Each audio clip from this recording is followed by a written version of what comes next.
Shalom saudara-saudari yang terkasih. Apa kabarnya di sepanjang minggu ini? Ya, terima kasih buat waktu dan kesempatannya yang diberikan bagi saya untuk melayani di wadah ini. Amazing Ministry, luar biasa namanya saudara. Terima kasih buat hambanya Bapak Ijul Ferdinand Ginting dan juga rekan-rekan yang lainnya.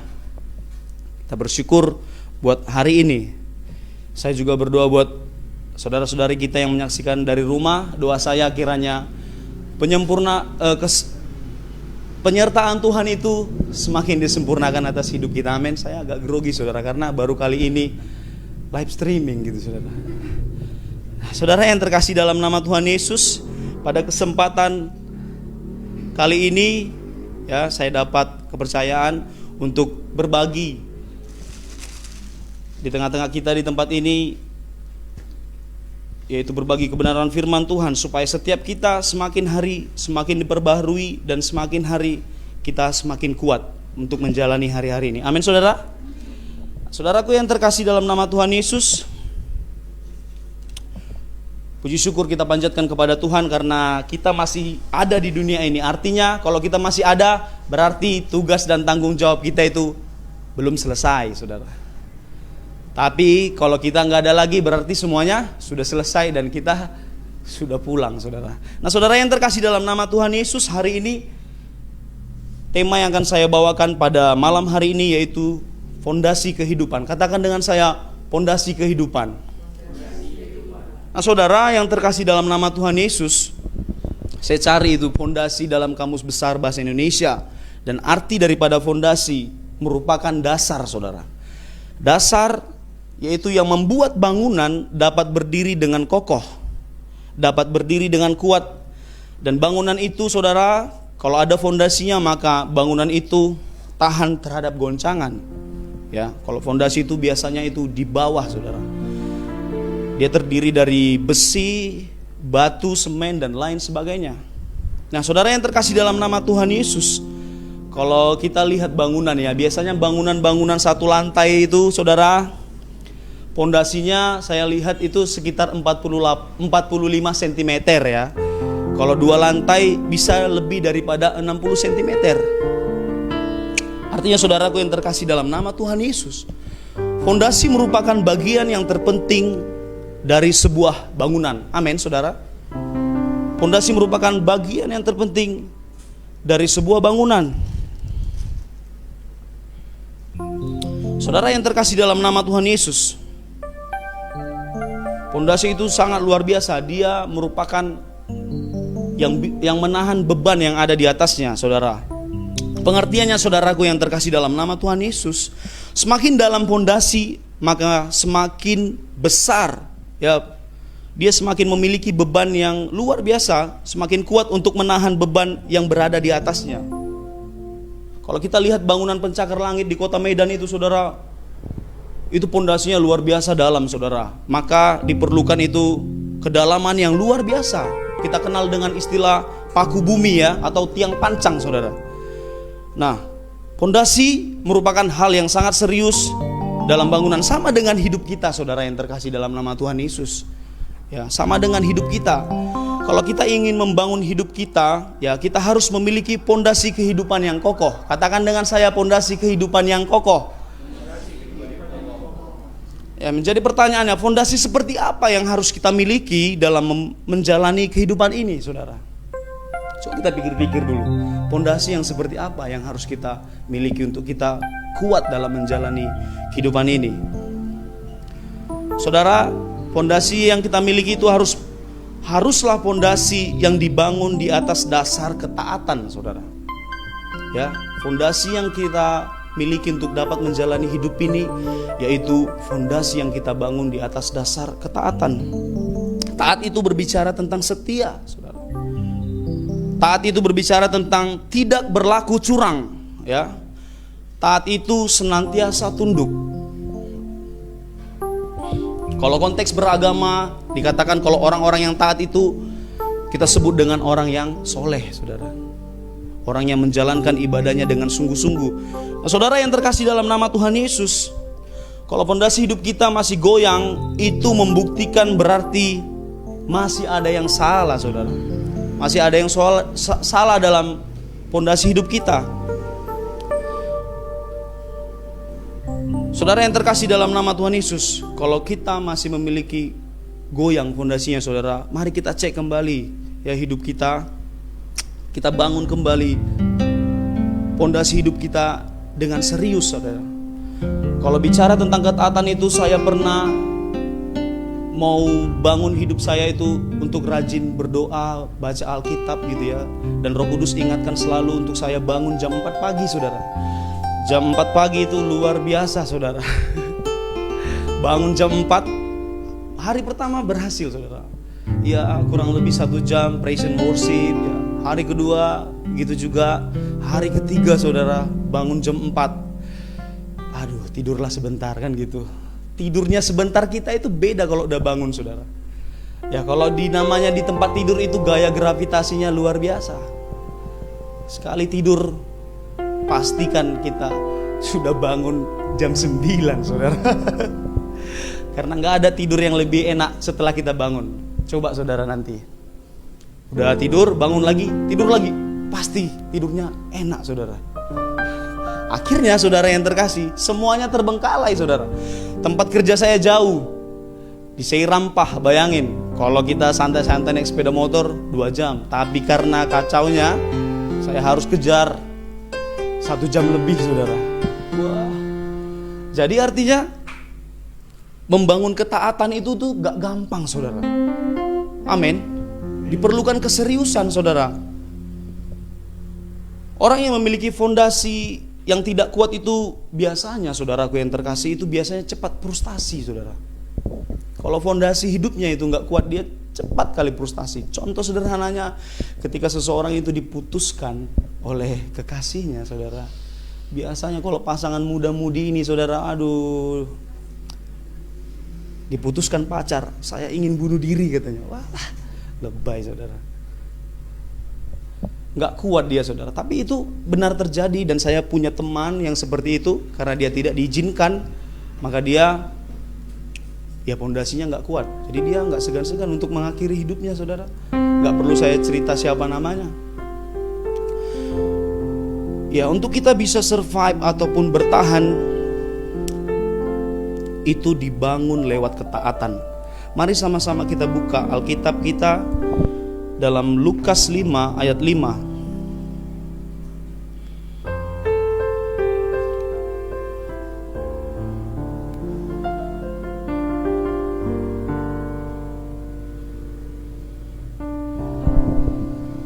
Lukas 5 ayat 5 itu dalam perikop, saudara, penjala ikan menjadi penjala manusia. Ayat 5-nya saja saya akan bacakan bagi kita. Simon menjawab, "Guru, telah sepanjang malam kami bekerja keras dan kami tidak menangkap apa-apa.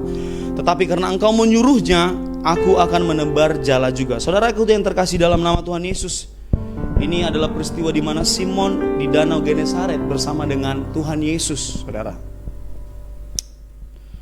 Saudara yang terkasih dalam nama Tuhan Yesus, itu mujizat yang terjadi di Danau Genesaret itu tidak lepas lewat ketaatan yang dilakukan yang namanya Simon, saudara. Tapi di sini dijelaskan ada sedikit-sedikit dia bersungut-sungutnya, saudara. Ya, "Guru, telah sepanjang malam kami bekerja keras dan kami tidak menangkap apa-apa. Tetapi karena Engkau yang nyuruh, ya kami akan tebarkan jala," katanya. Kan agak ada sedikit percakapan seperti itu. Nah, saudaraku yang terkasih dalam nama Tuhan Yesus, akhirnya Simon itu memilih untuk taat, saudara. Ya, di situ ada percakapan antara Simon dan Yesus, saudara, dan mujizat itu terjadi di ayat 6. Yang Simon dapat ketika dia taat, maka dia melihat yang namanya mujizat Tuhan terjadi, saudara. Dan setelah mereka melakukannya, mereka menangkap sejumlah besar ikan sehingga jala mereka mulai koyak. Nah, saudaraku yang terkasih dalam nama Tuhan Yesus, saya juga orang yang suka untuk menangkap ikan, saudara. Biasanya saya dengan orang tua saya, bapak saya itu, saya kan tinggal di Perbongan. Tiap weekend itu kami selalu berdua pergi ke pantai, saudara. Biasanya kalau kita mancing itu dari pagi sampai siang-siang ikan-ikan kecilnya. Tapi kalau kita melihat nelayan yang mau tangkap ikan yang besar, dia itu perginya malam-malam, saudara. Nah, peristiwa ini banyak ahli teologi yang mengatakan terjadi waktu siang hari. Makanya di sini Simon bilang, udah sepanjang malam kami nggak dapat apa-apa gitu. Tapi waktu siang hari Tuhan udah coba tebarkan jalamu. Nah, itulah mujizat yang terjadi ketika dia taat, saudara. Mereka mendapat ikan yang begitu banyak. Itu semua terjadi karena Simon itu mau untuk taat, saudara. Amin, saudara. Yang Tuhan inginkan dalam kehidupan kita ini sebenarnya simpel saja. Taat saja. Apa yang menjadi perintah Tuhan atas hidup kita, kita harus taat, saudara. Nah, saudaraku yang terkasih dalam nama Tuhan Yesus, ada juga pengajaran yang mengatakan asal Yesus ada di perahu hidup kita, maka semuanya aman, saudara. Saya mau katakan bahwa itu merupakan separuh daripada kebenaran, saudara. Jadi kalau kebenaran yang utuh, saudaraku yang terkasih dalam nama Tuhan Yesus, kebenaran yang utuh ialah saat Yesus naik ke dalam perahu kehidupan kita dan kita mengikuti apa yang menjadi perintah Tuhan, saudara. Amin, saudara. Jalan keluar dari setiap krisis kehidupan kita, yaitu kita harus hidup dengan hidup ketaatan, saudara. Kalau kita itu, saudara yang terkasih dalam nama Tuhan Yesus, mau cari kehendak Tuhan itu sama saat kita pertama kali mau pergi ke satu tempat, ya. Kita mau pergi ke satu tempat, tapi tempat ini belum sama sekali kita pernah injakkan kaki di sana. Maka biasanya kalau zaman sekarang, saudara, kita nggak cari-cari peta lagi, saudara. Tapi kita udah hidup di zaman yang begitu canggih. Ada aplikasi namanya Google Maps ataupun Waze, ya. Biasanya kita pakai itu, saudara, untuk kita bisa sampai ke tempat itu. Nah, supaya kita bisa sampai ke tempat tujuan kita, maka kita harus mau dan harus taat apa yang Maps bilang. Kalau disuruh kita ke kiri, ya haruslah kita ke kiri, saudara. Kalau Mapsnya bilang ke kanan, haruslah kita ke kanan. Kalau kita lawan, gak akan sampai-sampai kita, saudara.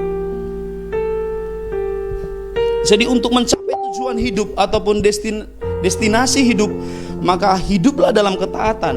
Untuk mau mengerti mau Tuhan, kita juga harus hidup di dalam ketaatan, saudara. Matius 28 ayat 19, saudara, sampai 20 itu berbicara tentang amanat agung, saudara. Tuhan memiliki goal bagi hidup kita supaya kita menjadi pengikut Kristus ataupun murid yang taat, ya.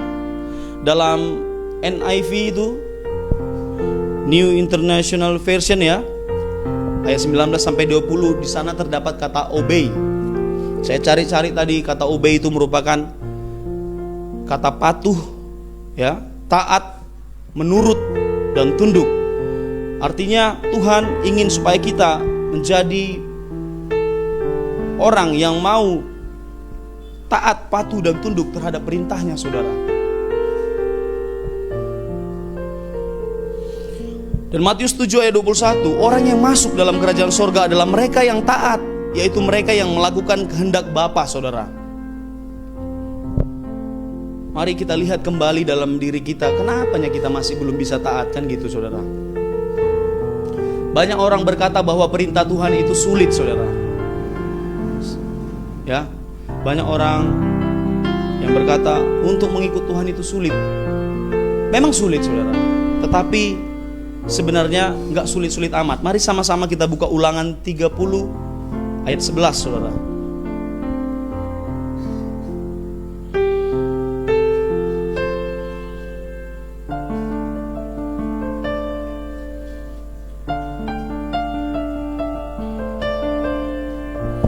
Ulangan 30 ayat 11 di sini dikatakan, sebab perintah ini yang kusampaikan kepadamu pada hari ini tidaklah terlalu sukar bagimu dan tidak pula terlalu jauh.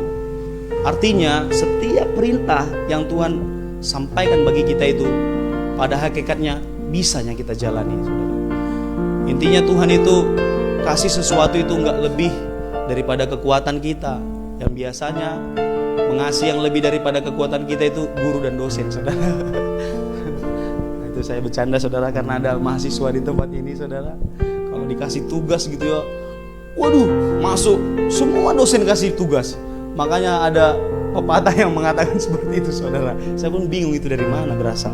Nah, saudara yang terkasih dalam nama Tuhan Yesus,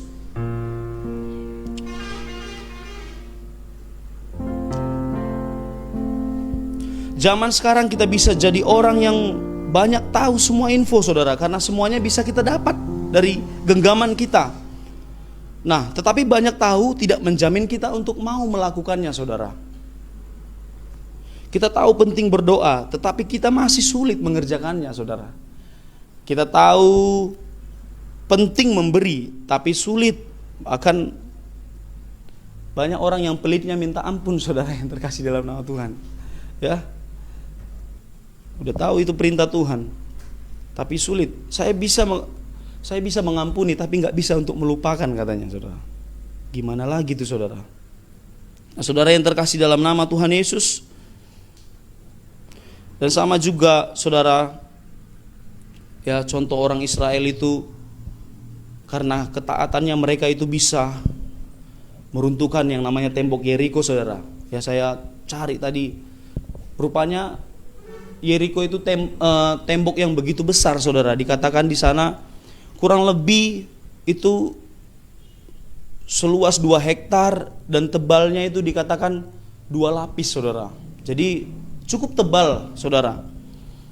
Perintah Tuhan bagi hambanya Yosua di Yosua 6 ayat 20, mereka lakukan cuman satu, mereka taat, saudara.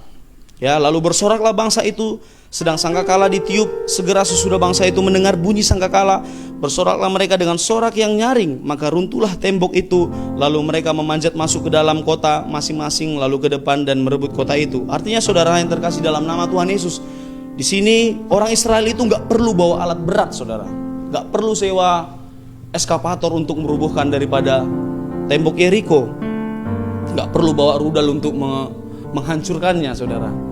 Ya,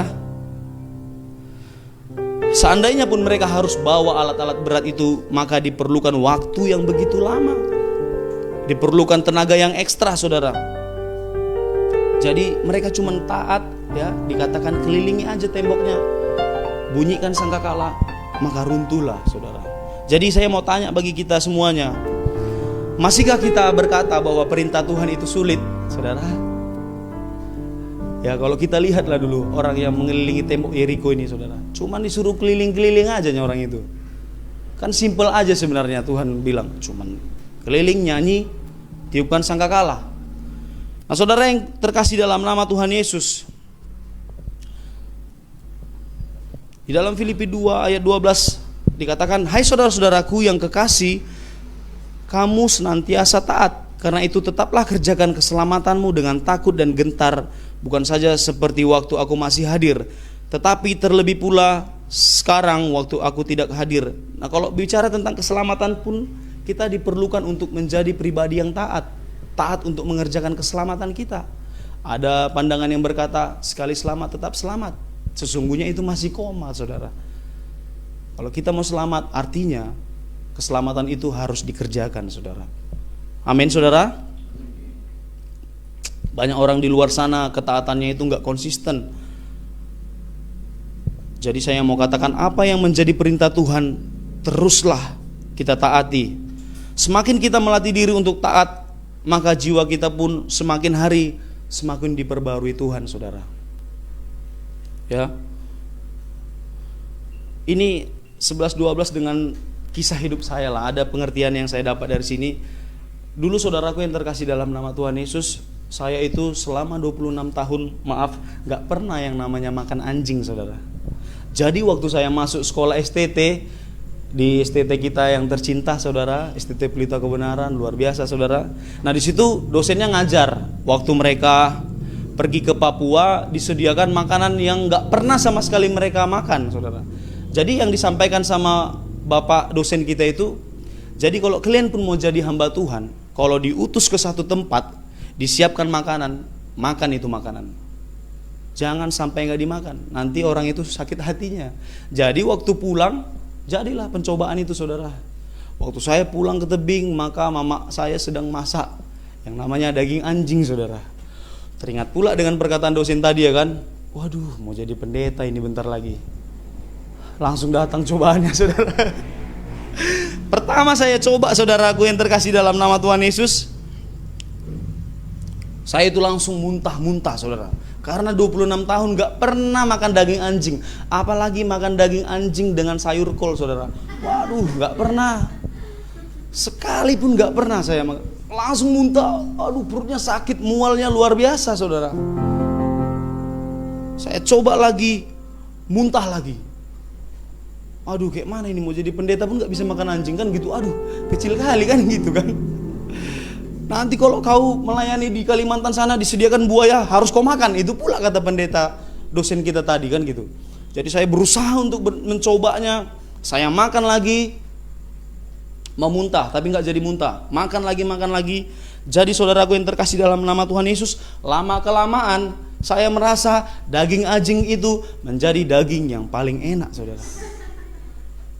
Lama kelamaan daging anjing adalah daging yang paling enak. Ya, jadi kalau udah nengok anjing, wah saksang saudara. Kayak orang Manado ya, lewat, orang Manado itu saya punya teman waktu itu pernah sekolah di Malang saudara. Mereka kalau mau makan daging-dagingan, wah luar biasa, 11-12 sama orang Batak saudara. Nah jadi saudara yang terkasih dalam nama Tuhan Yesus, lama kelamaan karena saya membiasakannya, saya jadi suka daging anjing saudara. Nah pengertian yang saya dapat saudara, sama kayak diri kita, kalau kita nggak dilatih untuk taat ya, nggak mau dilatih untuk mencoba lagi ya, lama kelamaan saat kita mengerjakannya, kita jadi suka saudara. Sampai sekarang saya suka makan daging anjing saudara. Kalau ada nanti pulang dari tempat ini ngajak saya makan anjing, ayo kita pergi saudara. Saya siap saudara. Jadi saudaraku yang terkasih dalam nama Tuhan Yesus, artinya hidup kita itu perlu dibiasakan. Membangun ketaatan artinya perlu membiasakan diri. Amin saudara. Mengapa saudara yang terkasih dalam nama Tuhan Yesus kita perlu membangun ketaatan? Karena yang pertama saudara yang terkasih dalam nama Tuhan Yesus, ketaatan merupakan bukti kita mengenal Tuhan. Amin saudara. 1 Yohanes 2 ayat 3-4 di situ mengandung arti saudaraku yang terkasih dalam nama Tuhan Yesus, kita harus menjadi pribadi yang taat saudara. Tahu dan kenal itu satu hal yang sangat berbeda saudara. Kalau kenal itu, kalau kita ingin mengenal seseorang, saya kalau ingin kenal sama Bapak Ijul saudara, saya harus berinteraksi, harus sering-sering memiliki hubungan saudara. Makanya saya bisa kenal apa yang menjadi kesukaan Bapak Ijul Ferdinand saudara. Ya. Jadi harus bergaul gitu. Sama dengan kita mau kenal dengan Tuhan, ya kita harus berinteraksi dengan Tuhan, yaitu lewat pujian dan penyembahan saudara. Dan juga saudaraku yang terkasih dalam nama Tuhan Yesus, mengapa kita perlu bangun ketaatan saudara? Yang berikutnya, yang kedua, ketaatan bukti kita percaya Tuhan. 1 Yohanes 5 ayat 1-2 kita buka saudara.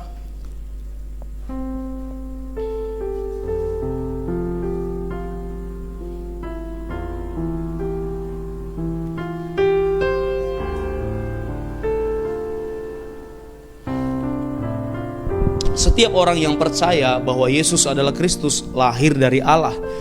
Dan setiap orang yang mengasihi Dia yang melahirkan, mengasihi juga Dia yang lahir daripadanya. Inilah tanda bahwa kita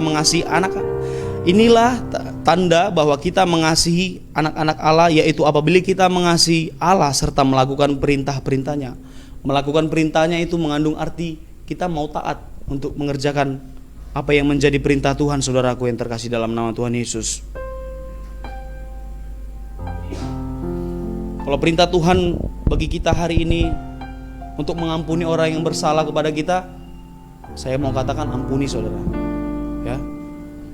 Mungkin ada di antara kita yang selek dengan teman sekantor, teman sekerjaan, ya, artinya ampuni saja dalam hati kita, saudara. Pasti Tuhan bela hidup kita lah. Amin, saudara. Setiap kita ini pasti pernah disakiti. Yang biasanya yang menyakiti itu orang-orang terdekat kita, saudara. Jadi firman Tuhan hari ini bagi kita, ampunilah orang yang bersalah kepada kita, saudara. Dan yang berikutnya, saudaraku yang terkasih dalam nama Tuhan Yesus, ketaatan itu bukti kita mengasihi Tuhan, saudara. 1 Yohanes 5 ayat 3, saudara.